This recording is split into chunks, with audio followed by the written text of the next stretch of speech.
So hello and welcome back दोस्तों, कैसे हैं आप सब। आज मैं आप सबके लिए लाई हूँ बहुत ही चाहीदा एक सीरीज जो है द विचर का सीजन नंबर 2। सीजन 1 हम पहले ही डिस्कस कर चुके हैं, लेकिन अब वक्त आता है सीजन 2 का और हम देखेंगे कि आगे क्या होता है। लेकिन अगर आपने सीजन 1 अभी तक नहीं देखी है तो जाकर डिस्क्रिप्शन बॉक्स चेक कर लीजिए, क्योंकि वहीं पर मैंने लिंक दे रखी है सीजन 1 की। तो चलिए अब बिना किसी देरी के शुरू करते हैं सीजन 2 के साथ। हम इस सीरीज के स्टार्टिंग में देखते हैं कि एक व्यापारी, उसकी वाइफ और उसकी बेटी कहीं जा रहे होते हैं। इस शख्स का नाम था पीट।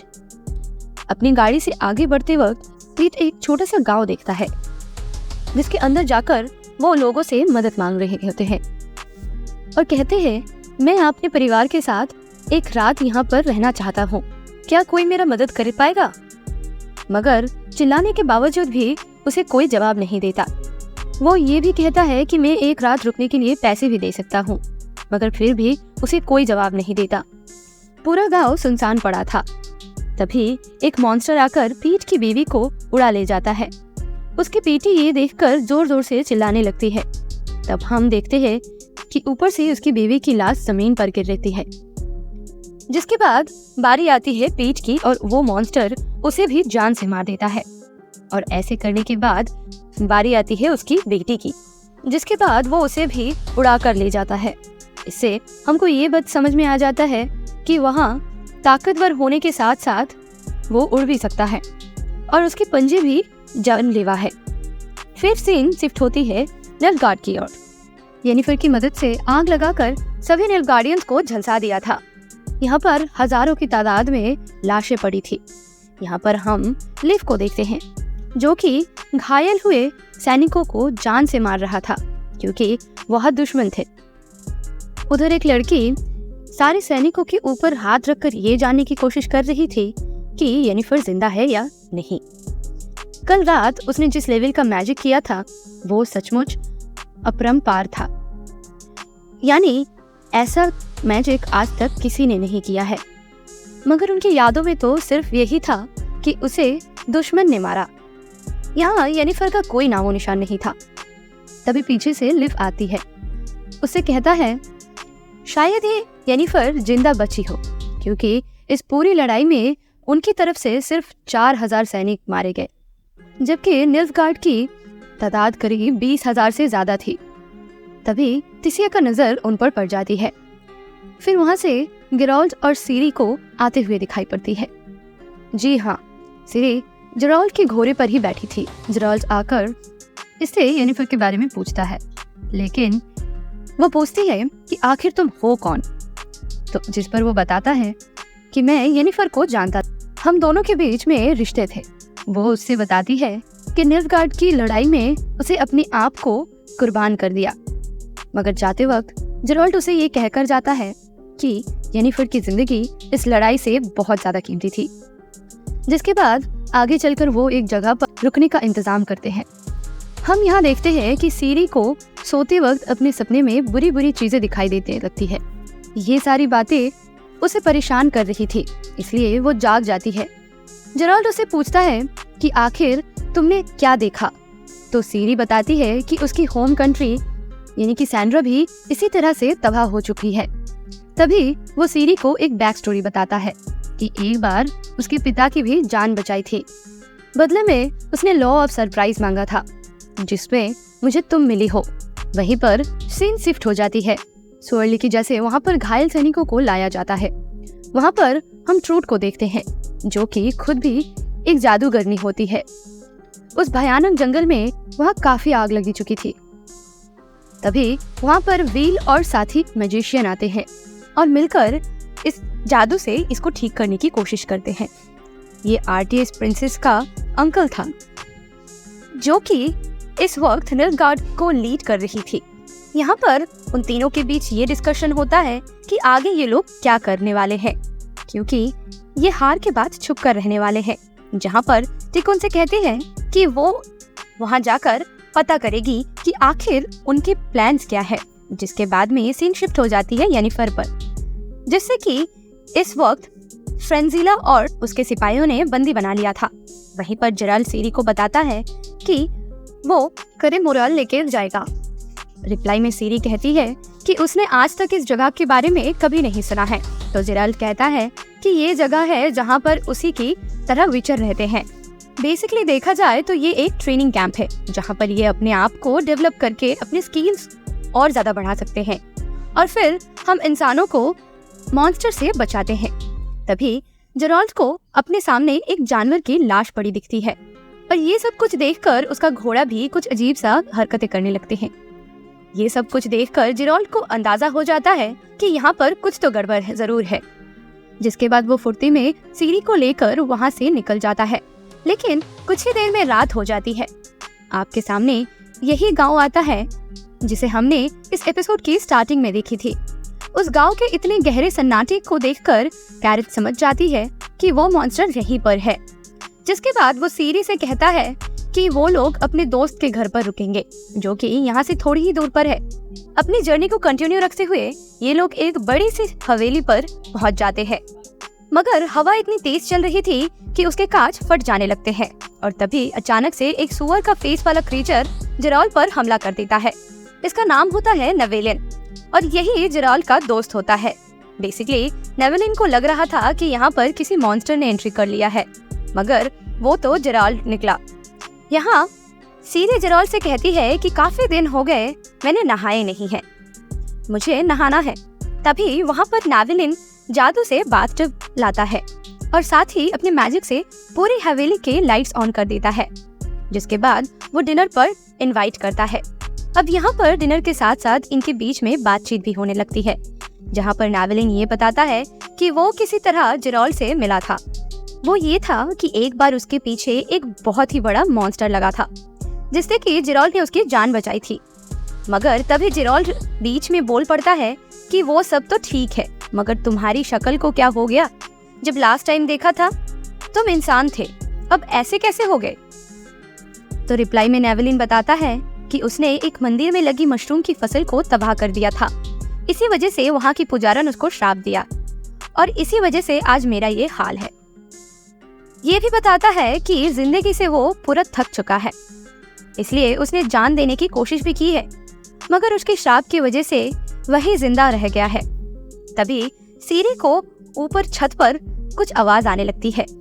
तो रिप्लाई में नेवेलिन कहता है कि वो तो सिर्फ उसकी बिल्ली है। फिर सीन शिफ्ट हो जाती है येनिफर पर, जो कि इस वक्त फ्रेंजिला से बात कर रही होती है। फ्रेंजिला येनिफर से कहती है कि हो सके तो वो निर्गार्डियंस को सपोर्ट करना बंद कर दे। वो लोग तो बस सिर्फ तुम्हारे इस्तेमाल कर रहे हैं और उनका काम निकल जाएगा। फिर वो लोग तुम्हें चाय में डूबी मक्खी की तरह निकाल देंगे। जिसके बाद नेवेलिन सीरी को उसका कमरा दिखाता है, जिस पर सीरी कहती है कि तुम एक मॉन्स्टर नहीं हो। मॉन्स्टर तो वो लोग हैं जिन्होंने उनके घर में आग लगाई थी और उसका पूरा परिवार खत्म कर दिया था। वहीं जेराल्ड उस हवेली के बाहर खड़ा होकर चौकीदारी करने लगता है, क्योंकि उसको हवेली के बाहर मॉन्स्टरों की पैरों के निशान मिले थे। जिसके बाद वो हवेली में जाता है और नेवेलिन के साथ एक खेल खेलने लगता है, जिसमें नेवेलिन को वो दीवार पर लगी पेंटिंग पर एक के बाद एक निशान लगाने होंगे और वो पेंटिंग बोलिन के फादर की थी, जिसे कि बोलिन पसंद नहीं करता था। अब जो भी उनके मुंह पर चाकू से वार करेगा और सही निशाना लगाएगा वही खेल जीत जाएगा। जेराल्ड के निशाने चूक जाते हैं, वही ट्राई करता रहता है, मगर फिर भी उसका निशाना चूकने लगता है, जिस पर नेवेलिन उसे लूजर कहता है। तभी जेराल्ड एक जोर का चाकू फेंक के मारता है, जिस पर जेराल्ड बताता है कि मैं चाहता था तो बहुत पहले ही मार सकता था, लेकिन इच्छा नहीं कर रही थी। सीरी रूम में सो रही होती है तो छत की दीवार से एक लड़की निकलती है, जो कि उल्टा चलकर सीरी के पास जाती है, जिसका नाम होता है विरीना, जो कि उसे नींद से जगाकर उससे कहती है कि वो उससे मिलने के लिए आई है। विरीना सीरी को बताती है कि नेवेलिन उसे प्यार करता था और वो एक मैजिकल क्रीचर है जिसे यहाँ पर बंदा रखा गया है। वो बस चुप रहती थी, क्योंकि अगर जेराल्ड उसे देखता तो जान से मार देता। जिसके बाद विरीना अपने जादू से सीरी को वहीं पर सुला देती है यहाँ पर जेराल्ड उस गांव में आ चुका था ताकि उस मॉन्स्टर को वो वहां से खत्म कर पाए। तभी उसे वहां पर उस व्यापारी के परिवार की लाश मिलती है, जिसके बाद वो भागकर हवेली में आता है, सीरी को उठाता है और कहता है कि हमें जितना जल्दी हो सके यहाँ से निकलना होगा। इस घर में एक मॉन्स्टर रहती है जो कि एक्चुअल में वेरीना ही होती है, और इतना कहने के साथ जेराल्ड अपना पोशन पीता है, एक तरह से एक एनर्जी ड्रिंक भी कह सकते हैं, जो कि मॉन्स्टर से लड़ने की ताकत देता है। वैसे करने पर उसकी आंखें काली हो जाती है और उसकी वेन्स दिखने लगती है, जिसके बाद वो नावेलिन के रूम में जाता है, जहाँ पर वो देखता है कि इस वक्त वेरेना नावेलिन का खून पी रही थी। और जैसे ही जेराल्ड उसे मारने के लिए आगे बढ़ता है, तब वो जोर जोर से चीखने लगती है और जेराल्ड पीछे के दरवाजे से टकरा जाता है, जिसके बाद वो अपने पास पड़े एक औजार को उठा लेता है। इन दोनों के बीच एक बहुत ही तगड़ी फाइट होती है। एक वक्त ऐसा था जहां पर वेरीना उस पर हावी हो रही थी, मगर जेराल्ड अपने पावर्स की मदद से उसे अपने आप से दूर कर देता है। अब सीरी को ये नहीं पता रहता है कि वेरीना एक मॉन्स्टर थी, इसलिए वो तो उसकी मदद करने के लिए आती है, मगर जेराल्ड उसे मना कर देता है कि इस लड़की से दूर रहना। जिसके बाद वेरीना जेराल्ड के ऊपर चिल्लाता है, मगर वो बच जाता है और उसको मारता है, जहाँ पर वो बहुत दूर जाके गिरता है। और इसके बाद में दिखाई देता है कि उसका असली रूप बहुत ही बड़ी एक चमगादड़ जैसी थी। अब ये सब कुछ देखकर सीढ़ी काफी भड़क जाती है। जेराल्ड उसे रोकने की काफी कोशिश करता है, मगर वो उठकर बस निकल जाती है और उसकी स्पीड इतनी तेज थी कि वो हर बार जेराल्ड के आसपास निकल रही थी और वो उसे देख भी नहीं पा रहा था। वेरेना भी काफी चालू थी और वो अपनी तलवारों की चमक से अपने पीछे से आती है और जेराल्ड पर अटैक करने ही वाला होता है, लेकिन वो वेरेना को देख लेता है और उस पर एक जोरदार वार करता है, जिससे वेरेना घायल होकर नीचे गिर जाती है। इसके बाद वेरेना अपना हाथ और अपना गला पीछे की ओर मोड़ लेती है और नावेलिन से कहती है कि वो उसे बहुत ज्यादा प्यार करती है। अगर नावेलिन उसका नहीं हुआ तो वो किसी और का कभी नहीं होने देगी। मगर तभी मौका पाते ही जेराल्ड अपनी एक औजार से उसका गला काट देती है और ऐसा करते हुए उसका बॉडी खुद ब खुद जलने लगती है। देखते ही देखते नावेलिन भी इंसान में बदल जाता है, क्योंकि उसका वो श्राप टूट चुका था। जेराल्ड से पूछता है कि आखिर ये सारा क्या मजाक था, जहाँ पर नावेलिन बताता है कि एक दिन वो उसको किसी जंगल में मिले थे, वो काफी क्लोज होने लगे थे, फिर वो उसको अपने हवेली में लेकर आया और इसी बीच उनको प्यार हो गया। साथ ही साथ नावेलिन एक और बात बताता है कि उसने मंदिर की पुजारिन के साथ रेप किया था। मशरूम वाली बात झूठी थी, इसलिए जेराल्ड तुम मुझे भी जान से मार दो। लेकिन जेराल्ड कहता है कि अब तुमसे तुम्हारी इमॉर्टलिटी जा चुकी है, तुम खुद भी अपने आप को मार सकती हो। जिसके बाद सीन शिफ्ट होता है येनिफर पर, जो कि इस वक्त जंगल में अकेली होती है और वहीं पर कोई एक दूसरा अनुसार आकर उसके आसपास के मौजूद सारे सैनिकों को मारने लगता है। ये कहानी में एक नया कैरेक्टर है जिसका नाम फिलामेंडल है। इस समय वो फ्रेंजिला और येनिफर को अपने साथ लेकर एल्व्स के नए लीडर फ्रांसिस्का सिंडबेर के पास आता है। हाँ, नाम थोड़ा कंफ्यूजिंग है, लेकिन कुछ बार सुनने के बाद आप हैबिचुएटेड हो जाएंगे। तो चलिए बाकी क्या सुनते हैं। एक समय था जब फिलामेंडल सभी एल्व्स का लीडर था, लेकिन फिलांथे के साथ हार के बाद ये लीडर का पद मिला है। अगर आपको याद नहीं है तो मैं फिर से याद दिला देता हूँ कि येनिफर भी एक हाफ एल्फ है। इसका मतलब ये है कि उसमें एल्फों की खून है और ये वजह थी कि वो पहले एक अलग दिखती थी, लेकिन बाद में उसने अपनी कला जादुओं से सर्जरी करवा लिया था, जिससे वो खूबसूरत दिखने लगी थी। अब अगर आप देखें तो येनिफर भी एक एल्फ ही है और वैसे ही फ्रांसिस्का भी। इसलिए वो अपने आप को अपने भाइयों और बहनों को बुलाने के लिए ट्राई करते हैं, लेकिन सब उन पर असर नहीं होता। फ्रांसिस्का पर कोई असर नहीं था, लेकिन कहानी में ट्विस्ट यही है कि इन तीनों के सपने एक जैसे हैं, जिसमें एक आदमी उनके हर ख्वाहिश पूरी कर रहे हैं, लेकिन हर किसी के सपने में चोगा पहने हुए आदमी का व्यक्तित्व अलग होता है। येनिफर को ये आदमी लाल चोंगे में दिखता है, वहीं पे फ्रेंजिला का काला चोगा पहनी होती है और साथ ही साथ फ्रांसिस्का का सफेद चोगा होती है। और जब बात आती है ख्वाहिशों की, येनिफर देखती है कि उसका और जेराल्ड का एक बच्चा पैदा होता है, लेकिन जल्द ही टुकड़ा आग में जला दिया जाता है। फिर एक आदमी आता है और उसके बच्चे को अपनी गोद में ले लेता है। इसी तरह फ्रेंजिला और फ्रांसिस्का का भी अपनी अपनी ख्वाहिश होती है, लेकिन इस वक्त ये दिखाई नहीं देता। यहाँ सब एल्व्स मिलकर येनिफर और फ्रेंजिला को एल्व्स टेम्पल पे ले जाते हैं, जहाँ कंजंक्शन ऑफ द स्पीयर्स की ड्राइंग है, जो कि सदियों पहले बनाई गई थी और जिसके कारण विचर यूनिवर्स में खलनायक घुस गए थे। फिर फ्रेंजिला की कहानी आती है, जिसमें उसने अपने ख्याल में एक काले हुड वाले आदमी को देखता है जो एम्परर आर्म था, और फ्रांसिस्का ने अपने सपने में एथेलाइन को देखा था। एथेलाइन एक बहुत शक्तिशाली हीलर एल्फ होती है जो किसी भी ख्वाहिश पूरी कर सकती है, और सबसे इम्पोर्टेंट बात ये थी कि एथेलाइन की भविष्यवाणियां कभी गलत नहीं होती थी।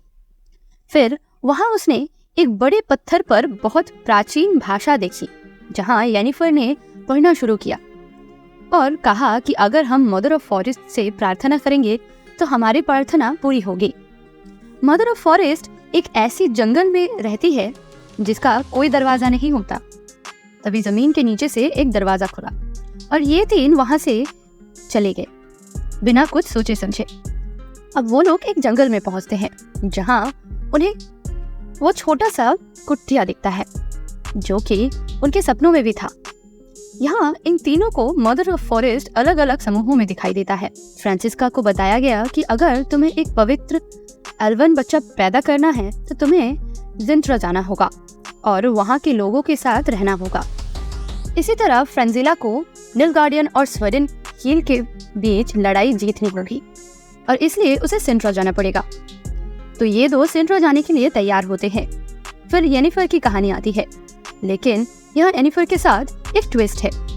स्वेडेन हिल की लड़ाई के बाद उसने अपनी काली जादू के कारण अपने अंदर की सारी शक्तियाँ को खो दिया है, इसलिए मदर ऑफ फॉरेस्ट ने उसके सामने एक दयान के रूप में आकर उसके साथ एक समझौता करने के लिए इरादा किया।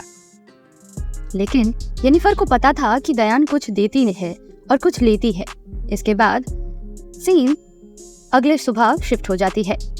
यहाँ येनिफर फ्रांसिस्का के अनुरोध पर फ्रेंजिला और येनिफर मुक्त होते हैं, जहाँ फ्रेंजिला कुछ अपने एल्व्स के साथ सिंड्रा जाने के लिए तैयार हो जाती है, जबकि येनिफर दूसरी तरफ जब उसने अपने जादू इस्तेमाल किया तो कुछ नहीं हुआ।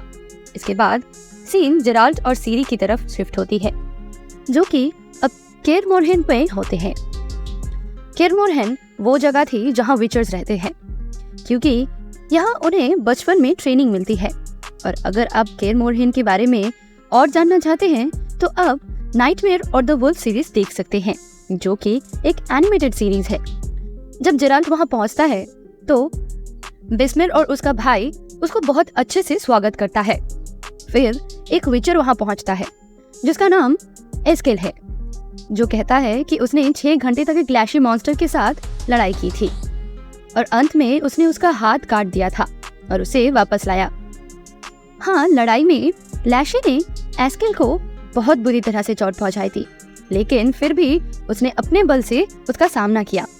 अगर हम लैशी मॉन्स्टर के बारे में बताएं तो वो तो एक बहुत ही खतरनाक जानवर था, इसलिए सब सोच रहे थे कि एस्केल के पास क्यों 6 घंटे के लिए जाल गई तलवार थी, क्योंकि वो विचर यानी जेराल्ड ऑफ रिविया केर मोरहेन में बहुत टाइम बाद आए थे। तो आज रात सेलिब्रेट करने की रात है। और फिर हम देखते हैं कि लैशी मॉन्स्टर एस्केल के शरीर से बाहर आता है, यानी कि लैशी मॉन्स्टर ने एस्केल को म्यूटेट कर लिया था, मतलब उसके शरीर के साथ मिल गया था और उसे कंट्रोल कर रहा था और उसी के शरीर में समा गया था। और अभी वो फाइनली अपने असली रूप में आया। जैसे ही केर मोरहेन में एक मॉन्स्टर डिटेक्ट हुआ तो सब मेडेलियंस वाइब्रेट करने शुरू कर दिए। विचर यूनिवर्स में जिनके पास तलिस्मान होता है उन्हें मेडेलियंस कहते हैं। वहाँ GOT या गेम ऑफ थ्रोन्स के यूनिवर्स में ऐसे ही तालिस्मान को सिगल्स कहते हैं। उसके बाद ये कहानी का सबसे अच्छा लड़ाई दिखाया जाता है, जहाँ जेराल्ड लैशी मॉन्स्टर के साथ 1 by 1 लड़ाई शुरू करता है। एक बहुत अच्छी लड़ाई के बाद जेराल्ड अपनी सिल्वर सोर्ड से उसको मारता है और लैशी मॉन्स्टर का दिल तोड़ देता है, क्योंकि अगर वो नहीं करता तो लैशी मॉन्स्टर उसके गुरु वेस्मेर को मार देता। हाँ, वेस्मेर की मौत देखकर वो बहुत अपसेट था, क्योंकि वो भी एक विचर था। लेकिन महत्वपूर्ण बात ये थी कि एक पेड़ मॉन्स्टर एक विचर को कैसे प्रभावित किया, क्योंकि ऐसे म्यूटेशन को किसी मॉन्स्टर और इंसान के बीच में पहले नहीं देखा गया था। यहाँ तक कि सीरी को अभी भी निलगार्डियन सैनिकों द्वारा परेशान किया जा रहा था। तो अब उसे थोड़ा सा मजबूत महसूस करने के लिए जेराल्ड अपनी ट्रेनिंग शुरू करता है। इस ट्रेनिंग के दौरान उसे बताया गया कि विचर्स कभी किसी से डरकर अपनी जिंदगी नहीं लेते हैं, बल्कि वो मॉन्स्टर्स को मार के आम और मासूम लोगों को उनसे बचाते हैं।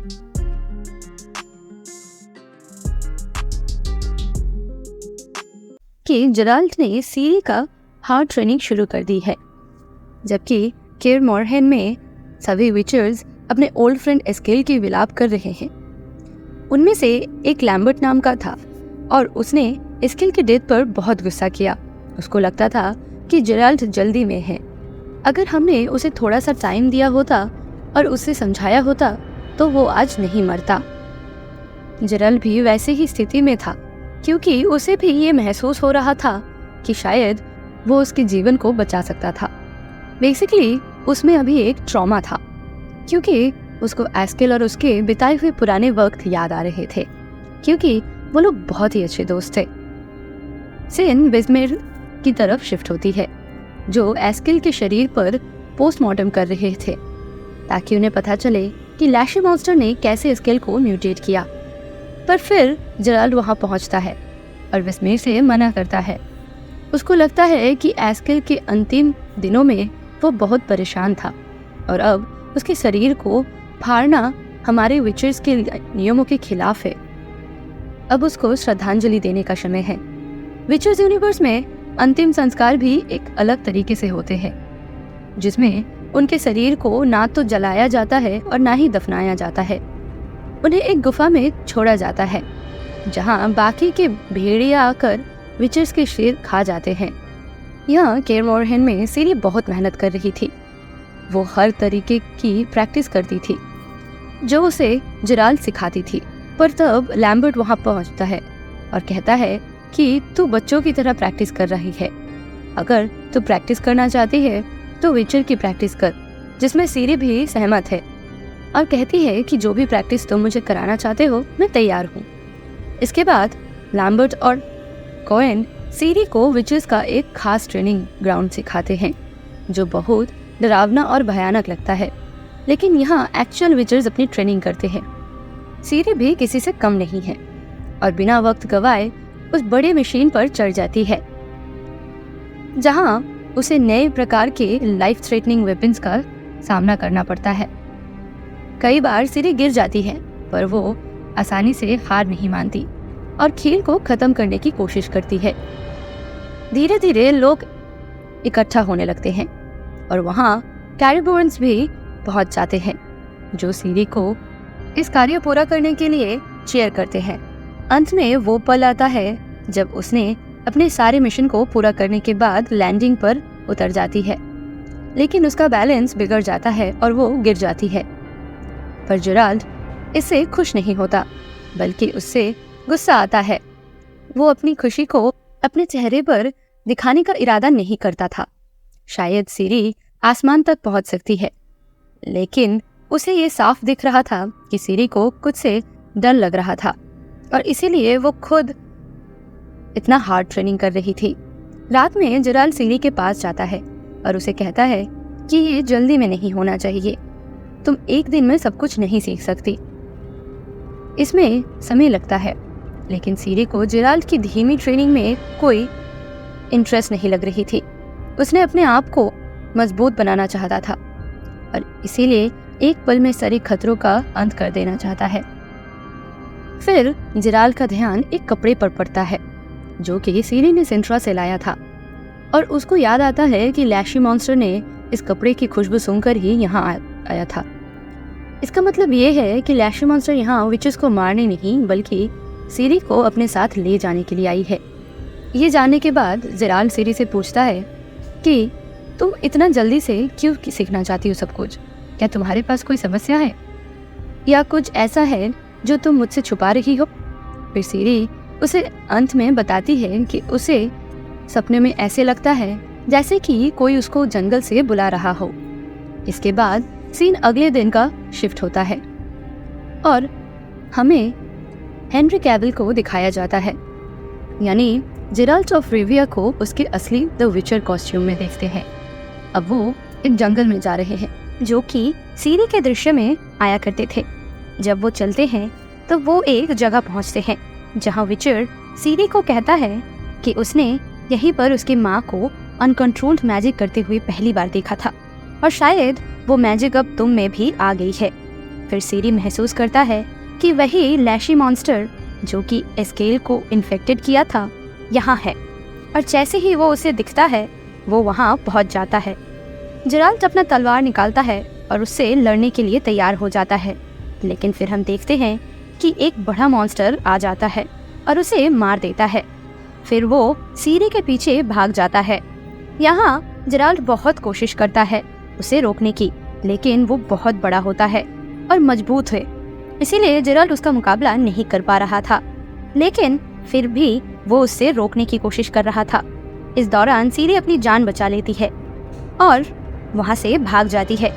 वहीं उसके पीछे बड़ा मॉन्स्टर भी पहुँच जाता है, लेकिन वहाँ पहुँचकर वो उसे नहीं मार देता बल्कि उसे देखता है। तुम सोचोगे कि शायद वो उससे बात करना चाहता है, लेकिन फिर जेराल्ड वहाँ आता है और उसका सर को उसी तलवार से अलग कर देता है। उसका सर को देखकर जेराल्ड को महसूस होता है कि उसने किसी एक जानवर को नहीं बल्कि 4-5 अलग जानवरों को म्यूटेट कर दिया है और एक बड़ा मॉन्स्टर बना दिया है। इसे जरूर लैब में ले जाना चाहिए और चेक करना चाहिए कि कौन इन मॉन्स्टर को बना रहा है।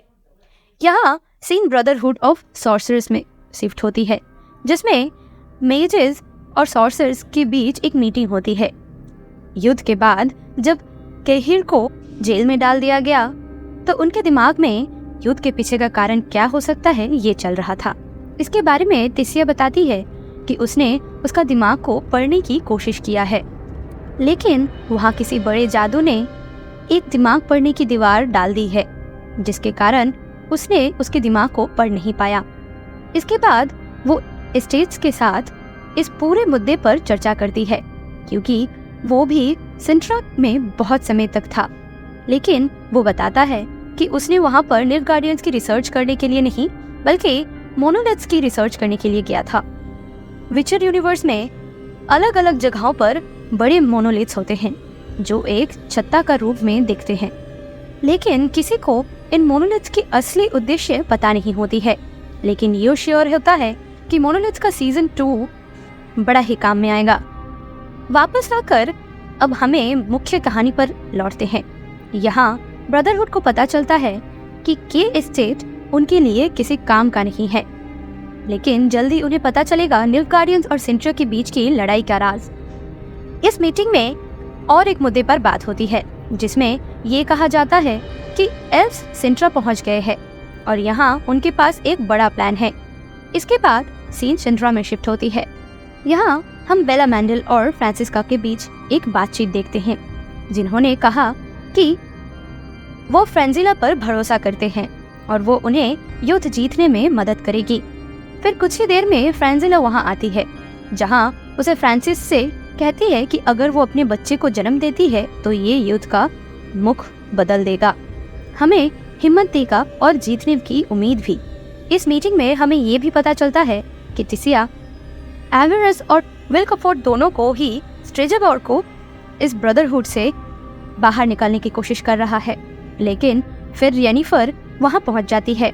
सब उसको जिंदा देखकर बहुत ही खुश होते हैं, क्योंकि उन्हें ये डाउट था कि येनिफर स्वरेन हेन युद्ध के आगे ही मर गई है। ट्रेस भी वहां पर पहुंच जाती है और जेनिफर को गले लगा लेती है। वो एक तालाब के पास बैठे हैं और एक दूसरे से बात करते हैं, जिसमें बैट्रेस उसे कहता है कि जब उसने अपने केओस मैजिक का इस्तेमाल अग्नि लगाने के लिए किया तो उसका पूरा शरीर खराब हो गया, लेकिन तिसिया और इलिया ने उसकी मदद की और उन्होंने ही इसके जादू से उसको ठीक कर दिया था। ये येनिफर थी जिसने ट्रिस को इनडायरेक्ट तौर पर जला दिया था, लेकिन उसमें किसी प्रति क्रोध नहीं था। स्ट्रेजोर को समझने में ही आता है कि येनिफर यहाँ क्यों आई है और उसने उसे सीधा फैल्का विच के साथ जोड़ दिया। फिर वो ब्रदरहुड के बीच में फैल्का की कहानी बताता है। जो शक्तियों को येनिफर के पास आज है वो फैल्का विच के साथ भी थी, क्योंकि येनिफर की तरह फैल्का भी एक हिस्सा एल्फ था, यानी कि उसमें एल्फ ब्लड थी। एक समय ऐसा था जब फैल्का ने एक फायर मैजिक का इस्तेमाल किया था और पूरी दुनिया को अंधकार कर दिया था, लेकिन फिर स्ट्रेजोर आया और उसने उससे मुकाबला किया। हाथ तो उसके जलन की वजह से जल गया, लेकिन उसने अपने जादू से उसका हाथ फिर से ठीक कर दिया। इस मीटिंग के अंत में स्ट्रेजोर को महसूस हुआ कि येनिफर में फैल्का की शक्तियां हैं और उससे चाहता था कि येनिफर यहाँ रुकना बांध दे। इसलिए वो सबसे अनजाने में निकल जाता है और अकेला जाकर उससे दिमाग को पढ़ने की कोशिश करता है। बेसिकली ये यही टेक्निक थी जो ट्रिसिया डेवरिस की कहीर पर अपनाना चाहती थी। स्ट्रेजोर अपने काम में सफल होने से पहले टिसिया वहां पहुंच जाती है और इस गंदे काम को पूरा नहीं करने के वजह उसे कहता है कि उसे ब्रदरहुड से निकाला जाएगा। उसके जवाब में स्ट्रेजोर कहता है कि मुझे शक है कि येनिफर को मैनिपुलेट किया गया है। इनमें निल्फगार्डियंस ने उसे यहाँ पर कैद करके क्यों छोड़ा, इसके पीछे डेफिनेटली कुछ चक्कर है। तेरे वफादार होने के सबूत देने के लिए येनिफर को हमारे पकड़े गए बंदी को मार देना होगा। उसके बाद ये मीटिंग यही खत्म हो जाती है। रात को तिसिया उसके पास आती है और येनिफर से मिलती है और कहती है कि तेरे वफादार होने पर पूरे ब्रदरहुड में सवाल उठता है और कहती है कि अब तेरे पास सिर्फ दो रास्ते हैं, या तो सबके सामने बंदी को मार या अपनी वफादारी साबित करने का ये सबको बता दे कि केओस मैजिक के बाद तेरे सब शक्तियाँ चली गई है, तो हमारे साथ सुरक्षा के लिए यहाँ रुका हुआ है। अब ये नेफर बेसिकली एक श्रोता था जिसका बहुत ज़्यादा तेज जादू हुआ करता था। अब अगर उसकी नाक काट दिया जाए तो वो किसी और जादूगर के बीच में नहीं जाएगी, इसीलिए वो तैयारी हो जाती है कि काहिर को मारने के लिए। जैसे हम सबको पता है कि विचर्स के यूनिवर्स में हर जादूगर किसी राजा के लिए काम करता है, तो आज जब किसी को ब्रदरहुड के सामने मारना था तो यहाँ बहुत सारे राजा बुलाए गए थे, जिसमें किंग फॉल्चिस और किंग वेस्टमेर भी होते हैं। लेकिन उनकी बातों से पता चलता है कि अब इन राजाओं को अपने जादूगरों पर ज्यादा भरोसा नहीं है। उसके बाद येनिफर की बारी आती है और वो तैयार होती है कि काहिर को मारने के लिए। सब इसका इंतजार कर रहे हैं, लेकिन यहाँ खेल पलट जाता है और उसका गला के बजाय वो अपनी हाथ काट लेती है और वही जलते हुए राख गिराई देती है और अपने घोड़े के साथ भाग गई, अपनी मजबूत सस्पिशंस के साथ। हम विचर को देखते हैं, जिसका मतलब कि जेराल्ड ऑफ रिविया, जो भी सीरी को विचर बनाने की ट्रेनिंग दे रहा है। इस ट्रेनिंग के दौरान सीरी ट्रेस से मिलती है। उसी वक्त जेराल्ड भी वहां पहुंचता है, जिसने अभी कुछ देर पहले ही एक सौर को मार दिया था। दोनों के बीच की बातचीत देखने के बाद सीरी को लगता है कि उनको पहले से पता है। इसके बाद जेराल्ड ट्रेस को कैरामोरा ले जाता है, जहां वे दोनों मिलते हैं और लंच करते हैं। यहाँ ट्रेस सीरी को कहती है कि एक बार एक मॉन्स्टर हंटिंग के दौरान वो जेराल्ड से मिली थी। इसके बाद जेराल्ड सीरी को बताता है कि उसने ट्रेस को यहाँ बुलाया है ताकि उस अनकंट्रोल्ड पावर को कंट्रोल में ला सके और सही तरीके से उसको कंट्रोल करना सीखे। सीरी में केओस मैजिक की कोई साइंस नहीं है। सीरी के पावर्स अलग है, भविष्य की भविष्यवाणी करने जैसे, और जो भी उसकी या किसी और से जुदा हुआ हो उससे सपने देखना भी। जेराल्ड समझ नहीं पाता है कि क्यों ये नए मॉन्स्टर्स उसके पावर्स के पीछे पड़े हैं, जो उसे दिन रात फॉलो करते लगते हैं।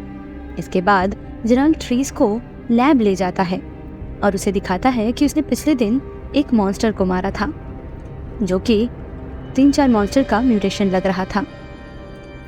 उसको शक था कि कोई बड़ा जादूगर है जो ये जानवरों को मिलाकर उन्हें एक बड़ा क्रीचर बना रहा है, उनके पीछे भेज रहा है।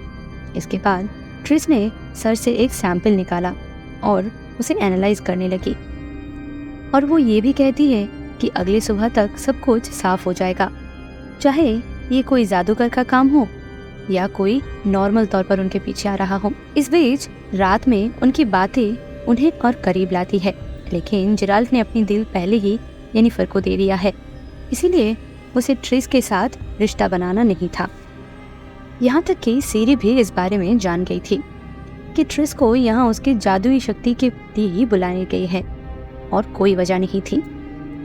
तो ट्रिस को खुश करने के लिए इस बार वो अपनी राजकुमारी लुक में आती है, लेकिन विचर्स की जगह क्वीन की तरह बिहेव करना वहाँ के लोगों को अच्छा नहीं लगता है।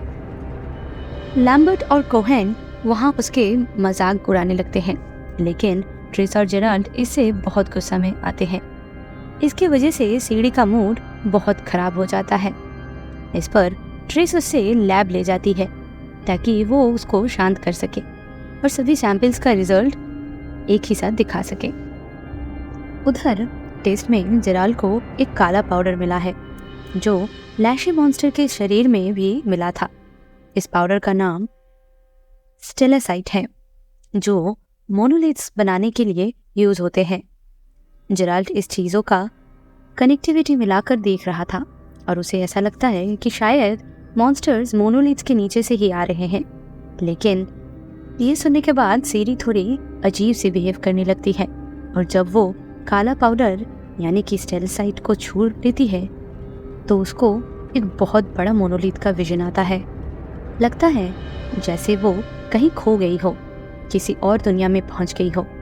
जेराल्ड और ट्रिस बार बार उससे पूछते हैं, जिसमें सीरी आखिर में कहती है कि जब निलगार्डियंस और सेंट्रा टीम की लड़ाई हुई उस वक्त वो अपनी जान बचाने के लिए भाग रही थी, लेकिन कहीर ने उसे पकड़ने के लिए पीछा किया था और उसकी जान बचाने के लिए उसने बहुत तेज चिल्लाया था, जिसकी वजह से सेंट्रा के बाहर एक बड़ा मोनोलिथ टूटकर जमीन पर गिर गया था। इसके बाद जमीन में एक बड़ा होल बना, लेकिन सुनने के बाद जेराल्ड और ट्रिस दोनों काफी हैरान होते हैं कि एक लड़की कैसे इतना तेज चिल्ला सकती है, क्योंकि उन्होंने ऐसी कोई आवाज पहले कभी नहीं सुनी थी। उन्हें लगता है कि उस होल से मॉन्स्टर अब सीरी के पीछे है, लेकिन जेराल्ड उसको वादा करता है कि उसको डरने की कोई जरूरत नहीं है जब तक वो उसके साथ है। इस मोनोलिथ का राज सुलझने के लिए ट्रिस जेराल्ड को स्टेट में टेलीपोर्ट करती है, क्योंकि मैंने आपको लास्ट पार्ट में बताया था कि सेंट्रा मोनोलिथ्स पर रिसर्च कर रहे थे। इसका मतलब उसका स्टडी इसी पर था। यहाँ सीन वेजमेर पे शिफ्ट होती है, जहाँ केयरमोरहैन के बाहर पर्पल फ्लावर्स मिलते हैं, जो फेमवुड फ्लावर्स के नाम से भी जाने जाते हैं। ये फूल सिर्फ तब खिलते हैं जब किसी एल्फ का खून बहाया गया हो, और ये जगह वही थी जहाँ सीरी ट्रेनिंग कर रही थी। इस सब सुनने के बाद ट्रिस को समझ आ जाता है कि सीरी के अंदर भी एल्फ का खून है। विचर यूनिवर्स में कहा जाता है कि एल्फ का खून विचर को रिप्रोड्यूस करता है। वक्त के साथ साथ एल्फ का खून धीरे धीरे कम होता गया, और इसी वजह से लंबी देरी से केयरमोरहैन में कोई नया विच नहीं बना। विचर्स की एज हजारों साल हुआ करती थी। ट्रिस को लगता है कि अगर विचर्स एल्डर्स की खून को म्यूटेट कर सकते हैं तो ये फूल उनके लिए बहुत उपयोगी है। मतलब विचर्स अब सीरी के हाथ में है। सीन फिर येनिफर पर शिफ्ट होती है, जो कहीर के साथ एक गांव में भागती है, जहां उसे एल्स के नियम के बारे में पता चलता है।